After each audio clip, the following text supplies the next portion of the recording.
谁能想到，杨咩咩用这一招让前任彻底崩溃。鱼龙成熟回归后的合作太炸裂，一个反击计划埋下情感巨变的种子。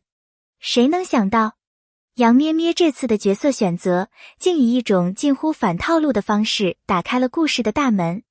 夏一萌，这个看似普通，甚至在爱情里稍显笨拙的女孩，却在被背叛的瞬间彻底觉醒。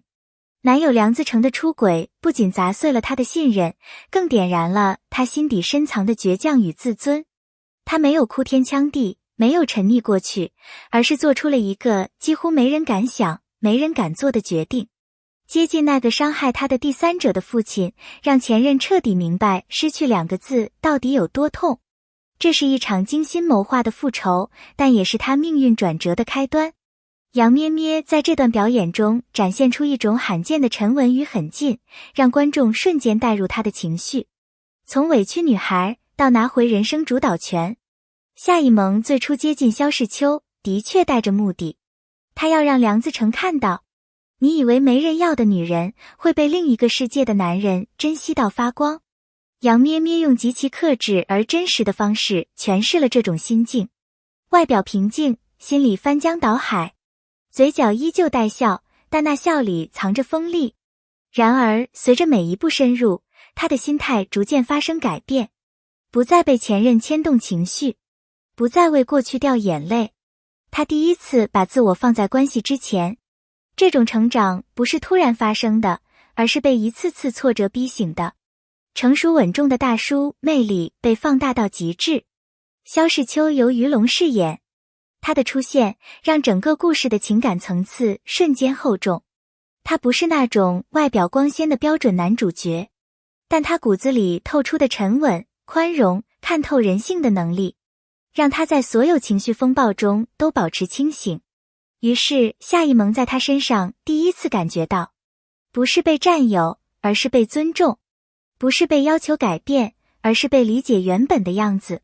于龙的演绎让萧世秋这个角色不再只是复仇工具，而成为夏一萌真正意义上的精神依靠。复仇计划变成真心羁绊。很多故事的复仇线走到中段就会疲软，但这段关系的反转却极具现实感。夏一萌越靠近萧世秋，越发现这个男人跟他想象中的完全不一样。他没有富豪的轻浮，没有权势的傲慢，他只是一个经历过人生风浪，依然愿意温柔面对世界的男人。于是，他原本搭好的假戏逐渐开始动摇，越了解越心软，越靠近越不舍。那种明明告诉自己不能陷进去，却还是控制不住的情绪，杨咩咩演得太真实。当他发现自己从未真正了解他，梁自成一直以为夏一萌会永远围着他转。当他看见夏一萌站在萧世秋身边，神情平静，举止大方，那一瞬间，他终于意识到，这个他轻视过的女孩，在别人那里活得光芒四射。那种崩溃不是因为失去，而是突然明白，原来我才是那个不配的人。这个反转简直让观众拍案叫绝。爱与自尊的正面冲突。萧甜甜是一个典型的从小被宠坏的富家女。当她发现父亲与一个比自己还年轻的女人走得这么近，她的第一反应不是理性沟通，而是敌意。但这恰恰揭示了另一层现实。在父女关系中，萧甜甜其实一直缺乏真正的安全感。她害怕被替代，害怕父亲的爱不再属于她。这段情感冲突并不狗血，而是非常具有现实力量。不再依赖任何男人的爱来定义自己。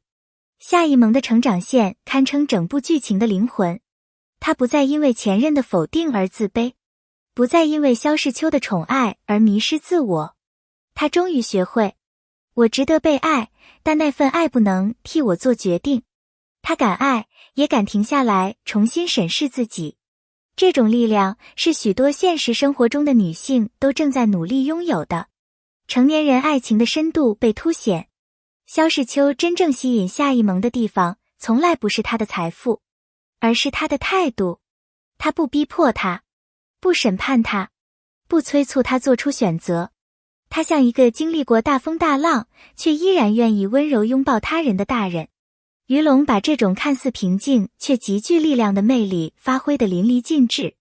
他的沉默里有力量，他的眼神里有故事，真实的像生活里的人。杨咩咩与于龙的组合并非第一次，这是他们现实中的第30次合作。这样的搭档默契，不是技巧堆出来的，而是长期信任、磨合、彼此理解所沉淀出的自然反应。所以他们的对手戏毫无生硬感，眼神交流甚至不需要提前设计，情绪流动像真实发生在生活里。这就是为什么观众会说，只要他们俩站在一起，故事就自动成立了。身份反转与情感交错，让剧情充满成人世界的现实质感。故事不是单纯的灰姑娘逆袭，也不是老掉牙的霸总爱上我，它呈现的是更接近现实的情感逻辑。人性是复杂的，爱情不是白纸黑字，成年人永远在矛盾中挣扎。关系不是谁输谁赢，而是谁愿意坦诚。这样的现实主义是这部剧情最吸引人的部分。他终于学会为自己活，面对萧甜甜的挑衅、梁自成的纠缠、家族的压力，夏一萌第一次明确告诉自己，我不是谁的附属物，我的选择必须由我决定。他不是为了报复而活，也不是为了男人而活，而是为了一个更加完整的自己。这段价值观输出非常到位，不说教，却震撼。属于成熟灵魂的爱情。当误会解除，防备卸下，夏一萌与萧世秋的关系终于走向真正的成熟。没有轰轰烈烈的告白，没有戏剧化的冲突，只有两个灵魂在经历伤痛后依然愿意走向彼此的勇气。这种爱情不幼稚，不盲目，而是成年人最难得的。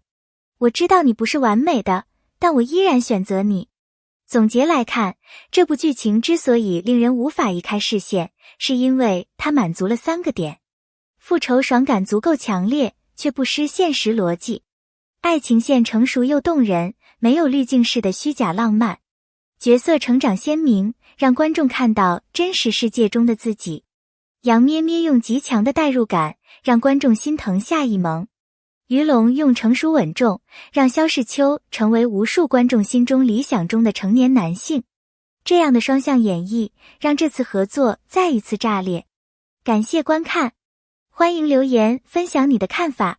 如果你看到这里，非常感谢你花时间阅读这篇深度解析。你的每一次留言，每一个点赞，都是我继续创作的动力。如果你喜欢这种风格的内容，也欢迎订阅并在评论区留下你的观点。你觉得夏一萌最强的逆袭时刻是哪一幕？你又如何看待成年人之间的爱情？期待看到你的想法，我们下次见。